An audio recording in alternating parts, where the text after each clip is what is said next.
Bueno, algunos de ustedes han escuchado de pronto en alguna ocasión hablar acerca de mi abuela paterna. Bueno, ella, para los que no saben, pues bueno, ella fue una gran mujer de Dios. Ella conoció del Señor siendo muy joven, pues antes de casarse, tenía menos de 20 años cuando ella conoció del Señor. Y ella se casó en el Evangelio, tuvo 10 hijos varones y bueno, la mayoría de ellos caminan con el Señor toda su vida, y ella amaba tanto al Señor que en la medida que ya empezaron a pasar los años, ella los últimos años ya de su vida, ella decía: yo no sé por qué el Señor me tiene todavía acá, por qué no ha venido por mí si yo ya no predico, si yo ya no doy testimonio. Para ella su vida como que no tenía ya sentido si ella no servía al Señor directamente, pero había algo que ella sí hacía y que nunca dejó de hacer, y fue precisamente orar. Y yo siento en mi corazón claramente que gracias a las oraciones de ella, pues realmente la misericordia del Señor pues me alcanzó. Obviamente el amor de Dios primeramente, pero sin lugar a dudas en mi interior hay una certeza que las oraciones de ella fueron un instrumento para que, bueno, yo sea la persona que soy hoy en día. Y eso pues realmente alegra mucho mi corazón y le doy gracias al Señor. Y pues como les decía, la mayoría de sus hijos, el alto porcentaje, caminaron con el Señor. Pero a pesar de que yo no crecí con ella, sus oraciones, pues realmente, o tan cerca de ella realmente, sus oraciones por mí y pues obviamente por toda su familia, pues permitieron que el Señor también me alcanzara a mí. Porque bueno, precisamente de ese pequeño porcentaje que no caminaba con el Señor, pues era mi papá. Y sin embargo, pues el amor y la misericordia de Dios trascendió y ha trascendido realmente generación tras generación. Y obviamente en mi caminar y durante mi niñez, pues el Señor también usó otras personas para acercarme a Él. Y a pesar de que mis padres no caminaban directamente con el Señor, pues por influencia de mi abuela, a mí me presentaron siendo bebé precisamente, bueno, en la iglesia donde ella estaba, que era Asambleas de Dios en Sogamoso. Y realmente puedo sentir que sus oraciones fueron esa herramienta y ese instrumento que Dios utilizó a lo largo de mi vida. Cuando ella supo que yo estaba acá en el Socorro y que había llegado a esta casa y que me estaba firmando en los caminos del Señor, pues imagínate la felicidad y el gozo de ella, ¿no? Ella fue realmente muy feliz, y mucho más cuando supo que yo había empezado a servir al Señor. Yo empecé en esta casa a servir a Dios con los niños. Y cuando yo iba de visita, cuando iba a visitarla ella nunca, yo recuerdo que una vez me haya preguntado por la universidad. Jamás ella se interesó por cómo me estaba yendo en la universidad, pero sí siempre me preguntaba cómo iba con los niños en la iglesia. Para ella era más importante lo que yo estaba haciendo para el reino del Señor que lo que aparentemente realmente había venido a hacer, que era estudiar la carrera universitaria. Y la fe de ella ha trascendido, como les decía, generación tras generación. Varios de sus hijos pues son pastores, maestros de la palabra actualmente, nietos también están en el ministerio, bueno, entre esas también yo. Y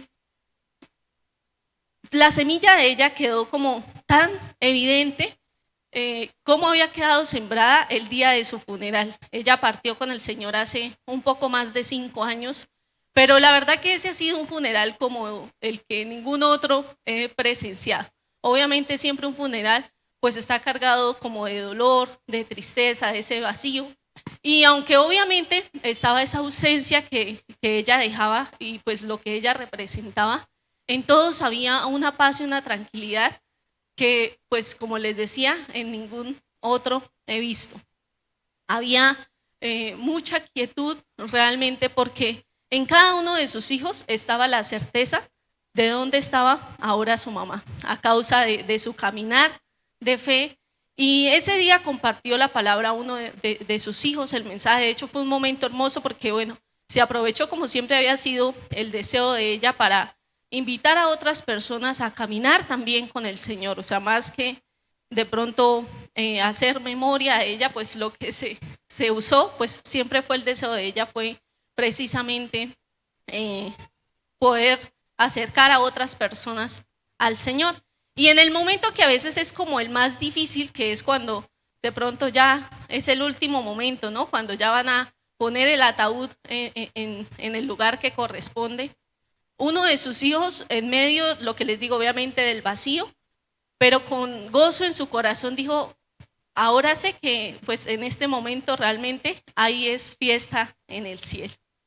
Y no hubo lamento, no hubo así un momento como difícil ni nada de eso, sino que en todos estaba la certeza de dónde estaba ella ahora. Ella había anhelado por muchos años ya estar con su Señor. Les contaba ayer que ella tenía hasta la ropa que quería que le pusieran para el día que ella partiera. Era un vestido blanco y ella lo tuvo ahí muchos años y ella decía, uy, yo creo que desde que yo era niña, y pues lo que les digo, ella partió hace unos 5 años, ella pues partió de más de 90 años ya, y ella siempre anheló con todo su corazón estar pronto ya en los brazos de su Señor. Y cuando nosotros vemos esta pregunta, ¿vale la pena que Jesús haya venido? Y vemos casos como estos, decimos, pues claro que sí, vale la pena, ¿cierto? Vale la pena que el Señor haya venido. Y si nosotros lo pensamos ya a nivel general y pensamos, ¿vale la pena que el Señor Jesús haya venido a la tierra? Pues la respuesta es claro que sí, ¿cierto? Es obvio que vale la pena que el Señor haya venido. Sin embargo, si nosotros lo miramos persona a persona, la respuesta realmente puede no ser la misma. La pregunta es, ¿para ti vale la pena que el Señor haya venido? Y si la respuesta en tu interior es sí, pues tú debes tener realmente el argumento y la certeza en tu corazón de por qué ha valido la pena que el Señor haya venido. Para ti, ¿por qué? ¿Sí? En tu corazón debe estar esa certeza. Y nosotros sabemos si algo vale la pena o no vale la pena, si cumple el propósito. Amén. O sea, por ejemplo, si nosotros vamos a algún lugar, uno dice, uy, bueno, sí, valió la pena ir, ¿cierto? ¿Por qué? Porque cumplió con las expectativas que nosotros teníamos. Y uno dice, vale la pena, pero si no cumple con el propósito, pues decimos, no valió la pena. Entonces vamos a ver el propósito por el cual el Señor vino y eso nos va a ayudar a ver si realmente para cada uno de nosotros ha valido o no la pena que el Señor haya venido. Entonces, ¿a qué vino el Señor Jesús? Te pido que me acompañes a Juan capítulo 3.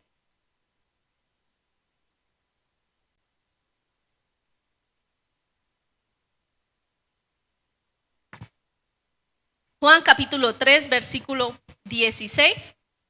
Te pido que no lo vayas a perder porque lo vamos a usar más adelante. Dice Juan capítulo 3, versículo 16, dice, pues Dios amó tanto al mundo que dio a su único hijo para que todo el que crea en él no se pierda, sino que tenga vida eterna. Entonces, una de las cosas, obviamente nosotros a través de la palabra vemos varias cosas a las que el Señor vino, pero hoy vamos a centrarnos en lo más importante.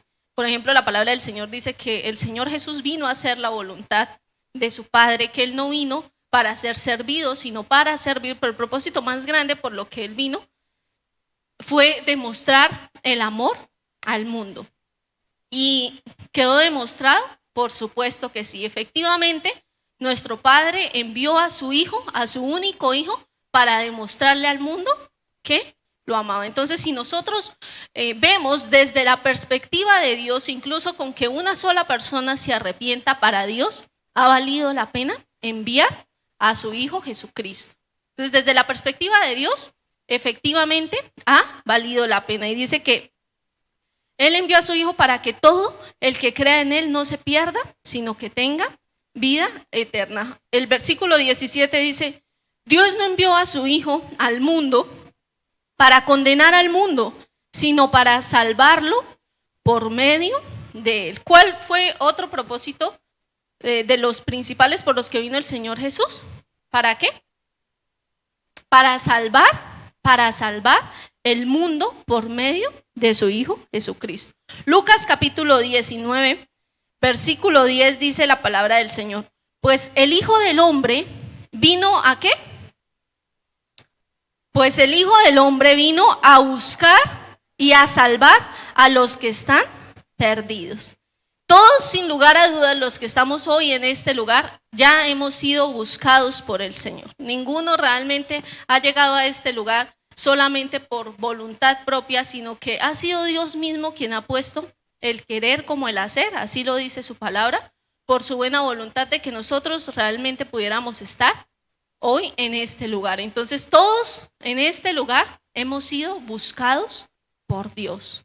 Dile a la persona que está a tu lado, para que de pronto si viene con pereza no se duerma, dile, tú has sido buscada por Dios. Hemos sido buscados por Dios. El hecho de que estemos hoy en este lugar es porque Dios nos ha buscado.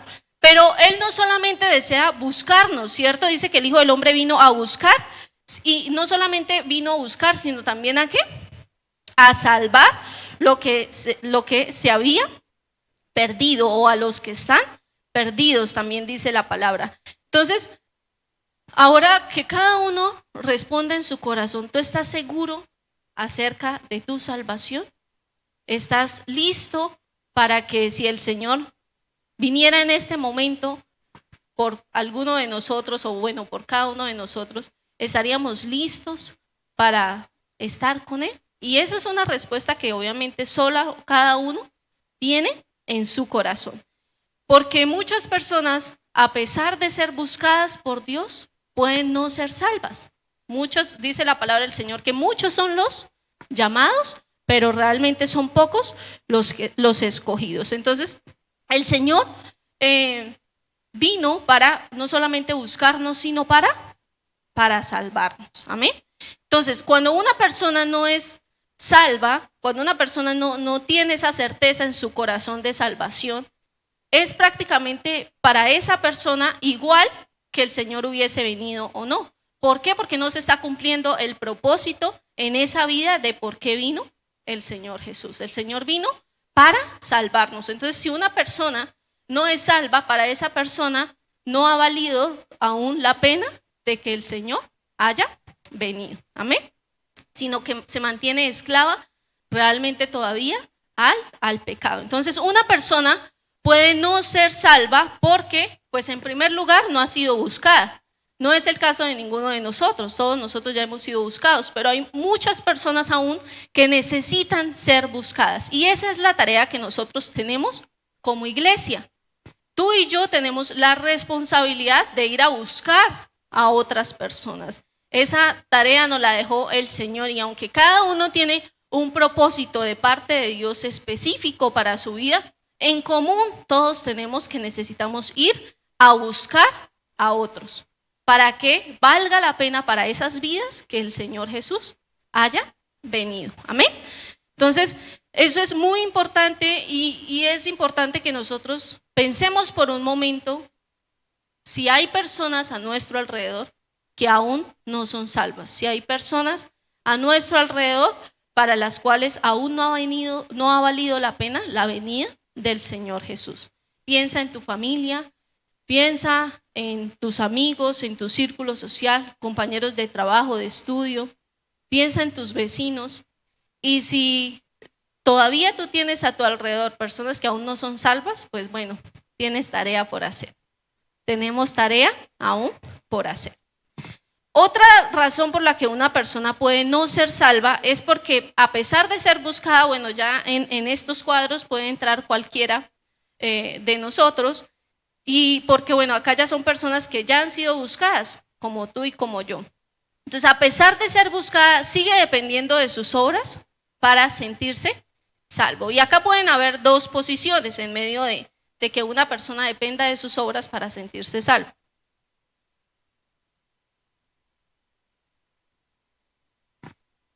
La primera es la persona que no se considera merecedor de la gracia, que siente que su vida pasada fue tan terrible que realmente le cuesta recibir el perdón de Dios. Y la verdad es una sola, y es que no hay pecado más grande que el sacrificio del Señor no pueda limpiar. ¿Sí? Entonces, no importa qué tan terrible haya sido tu pasado, tú lo que necesitas es recibir el regalo realmente de la salvación, porque no es por obras que nosotros somos salvos, sino por solo la gracia y el regalo del Señor. Entonces, puede ser que haya una persona que ha sido buscada por Dios y tiene el regalo de la salvación, como popularmente diríamos, ahí frente a sus narices, pero no lo destapa y por lo tanto no puede disfrutar. ¿Sí? Lo tiene, lo conoce, ha oído de él, pero no lo disfruta porque su pasado lo sigue persiguiendo y lo sigue acusando. Y recordemos que en esta tierra realmente dice la palabra que el Señor no vino a condenar al mundo, sino a salvarlo por medio de él. Entonces, no podemos permitir que la acusación por las cosas viejas siga viniendo a nuestro corazón, sino que necesitamos es recibir realmente el perdón de Dios para nuestras vidas. Amén. La otra posición es la persona que considera que no ha sido tan mala como otros y que si Dios ha perdonado eso, pues a mí también ya me perdonó. Es una persona que de pronto dice, no, yo trato de seguir al Señor, lo sigo a mi manera, ¿sí? Yo busco ir a la iglesia y siente que realmente no ha sido tan malo que merece ser salvo, porque ha habido gente que es mucho peor que esa persona. Entonces, la palabra del Señor dice en Efesios capítulo 2, versículo 8, dice, Dios los salvó, ¿por qué? Por su gracia, ¿cuándo? ¿Cuándo qué? Cuando creyeron. Entonces la salvación realmente es por la fe, por creer ¿en qué? En Jesucristo, ¿cierto? Que fue quien el Padre envió. Dice, Dios los salvó por su gracia cuando creyeron. Ustedes no tienen ningún mérito en eso, es un regalo de Dios. La salvación no es un premio por las cosas buenas que hayamos hecho. Así que ninguno de nosotros puede jactarse de ser salvo. Así que de ninguna manera, ni por muy mala, ni por muy terrible que haya sido tu pasado, ni por muy bueno que te creas, por ninguna de esas dos razones, ninguno de nosotros merecemos ser salvos. Realmente es un regalo que es inmerecido para todos. Nadie puede sentir que realmente merece ser salvo, sino que ha sido un regalo realmente de Dios. ¿Que lo vamos a entender? Creo que nunca. La verdad es que cada persona que caminamos con el Señor, creo que ninguno realmente puede entender la magnitud del amor de Dios. De hecho, muchas veces uno puede pensar, cómo el Señor no nos aplastó por ahí como una cucaracha, ¿cierto? De tanta maldad que puede haber en nuestro corazón. Entonces, nadie puede sentirse ni tan bueno ni tan malo como para no recibir la gracia del Señor, porque no depende realmente de nuestras obras. Otra razón por la que una persona puede no ser salva es porque por voluntad propia ha decidido practicar el pecado. Y la palabra del Señor en Gálatas capítulo 5, versículos 19 en adelante nos muestra las manifestaciones de la obra de la carne. Y al final del versículo 21 dice, los que practican tales cosas no heredarán el reino de los cielos. Entonces, una persona que practica el pecado no puede heredar el reino de Dios. Amén. Una persona que ha decidido practicar el pecado no puede heredar el reino de Dios. Dice la palabra, ahí volvamos a Juan 3:17, dice, Dios no envió a su Hijo para condenar al mundo, sino ¿para qué? Para salvarlo por medio de él. No hay condenación para todo el que cree en él, pero todo el que no cree en él ya ha sido condenado por no haber creído en el único Hijo de Dios. Esa condenación se basa en el siguiente hecho. ¿Cuál es el hecho? La luz de Dios llegó al mundo. ¿Cuál es la luz de Dios que llegó al mundo? Jesús, ¿cierto? La luz de Dios llegó al mundo, pero la gente amó más la oscuridad que la luz porque sus acciones eran malvadas. Todos los que hacen el mal odian la luz y se niegan a acercarse a ella porque temen que sus pecados queden al descubierto. Pero los que hacen lo correcto se acercan a la luz para que otros puedan ver que están haciendo lo que Dios quiere. Entonces pensemos si realmente nosotros hemos sido libres en todas las áreas de nuestra vida del pecado. Si el pecado ya no controla ningún área de nuestra vida, si de pronto tú sabes en tu interior que hay cosas que tú sabes que no están bien, hoy la invitación es a que tú decidas amar más la luz del mundo, amar más a Jesús que realmente la oscuridad. Porque recordemos que quien practica el pecado no puede heredar el reino de los cielos. Entonces, no importa si de pronto ese pecado es público o es privado, sea lo que sea, realmente el deseo de Dios es que nosotros amemos más la luz, que amemos más a su Hijo, que creamos en Él y que tomemos la decisión de vivir como Él quiere que cada uno de nosotros vivamos. Entonces, que esta sea la oportunidad para cualquier cosa que en tu interior sabes que no estás haciendo de la manera correcta, la endereces. ¿Para qué?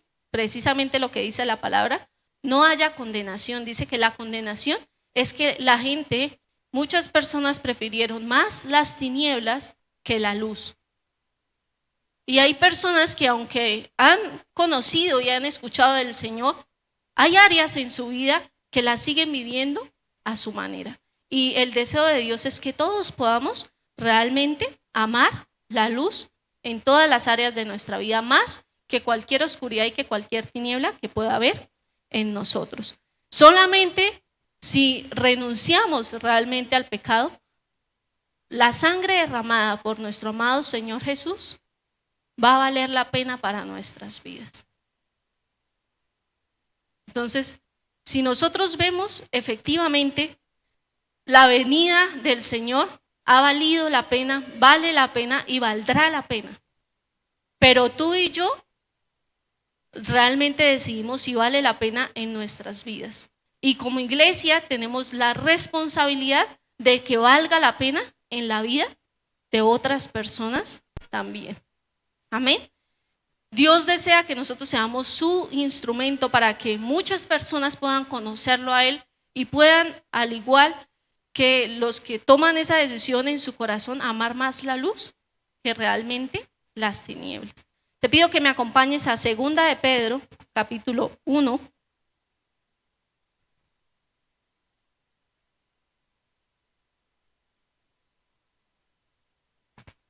Segunda de Pedro, capítulo 1, vamos a leer del versículo 3 al versículo 11.